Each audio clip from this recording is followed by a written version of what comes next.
Hello, welcome to Folkdevils Tv Good morning. with Mark Whiteley and Dave Hodgson. That's us. That's us. 40% of the band. Yeah. Wow, yeah, that's a really quick calculation. I did it in advance.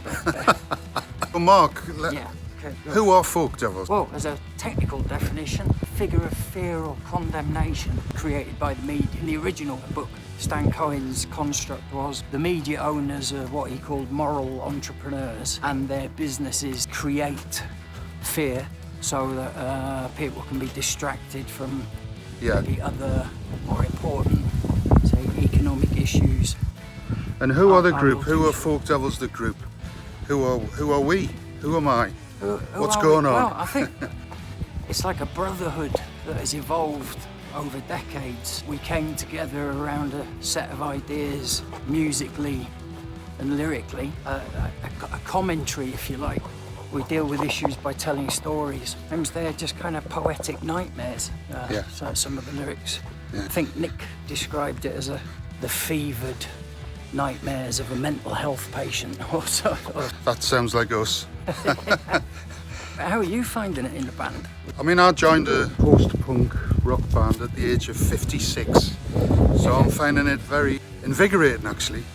Cool. It's great. It's really good. It just goes to show it's never too late to get involved in something that's going to feed the soul. Exactly. Anything creative is very good for your mental health. I've lost my thread. I'm walking into a tree. I know we sank a boat once, but we had a rowing boat down at Bournemouth Beach. There was a very drunk Ian Lowry. Yeah, you'd be laughing at that. Do you think Ian would feel about what we're doing? I think he'd be very shocked that it's still going on, and I think he'd be delighted, actually. Although knowing him, he'd probably have an unkind word to say, perhaps, just to wind everybody up. But I know deep down he'd probably love it. Somewhere, you know, at the great rock and roll gig in the sky. Yeah. He's probably at the bar with Jim Morrison as we speak. So yeah, drinking Jim Morrison under the table. We should have been as big as the Doors. Yeah, that's what he only knew when he was younger, so he would have said, rock music's for young people. But I think we are proving that rock music can be for older people too. Look at the Rolling Stones, AC/DC. Exactly. Metallica, I think they're a bit older than us. Yeah. Age range. Killing Joke. They're still, yeah. You know, Well, there's loads of good musicians around. Yeah, well, of a certain age. Wolfhounds. Yeah. You know, some of our what people Inca regard Babies, as yeah. our peers, Yeah. so to speak. It's almost like a post-punk resurgence. I'd never seen the term used so much in journalism as has been lately. We've added to the canon by our recent new EP. I'm very proud of. Yeah, I'm really proud of that. Having played on all the Folkdevils releases, it's as good, if not better, than anything we've ever done. I sincerely believe that. I agree completely. I try not to get too bogged down in the past, because there's a danger in that. There is. Resting there on is. your laurels. Releasing the new material is going to kickstart the band and perhaps stop people talking so much about the past. We haven't turned into a parody of ourselves. Two of us have been university lecturers. Yourself, a designer and filmmaker.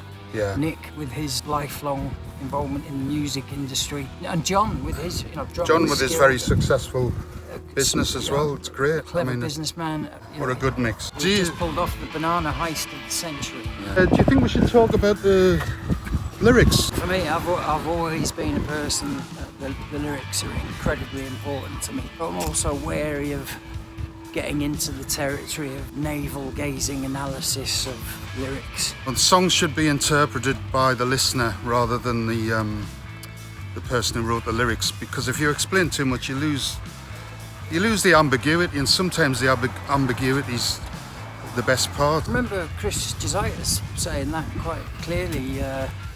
He was quite against the idea of even having lyric sheets in releases, because he liked the idea that the listener can mishear something and actually write their own kind of contribution to the lyric that might even be better than ours. Then it belongs to everyone. It's unwise to take oneself too seriously. You can end up with the tortured artist syndrome, or end up like middle-class bedwetters. You know? No, and we don't want that. Nobody wants that. Oh God, changing the sheets all the time. Bloody hell. How would you describe our sound, the Folkdevils sound? It has a beautiful darkness. There's a texture to it. Yeah, there's an edge to it, isn't there? There's a real edge, but it's also, I think it's possibly slightly more polished than it used to be. That's something that age has brought. Everyone's playing is, 30 years better. Yeah. I mean, I used to be a very angry young man when I sang 30 odd years ago. Yeah. And now I've realised there's room for subtlety, is to get across an emotion. You've got that kind of baritone depth to your voice. Those kind of dark, underlaid lyrics, lines in My Slum Soul.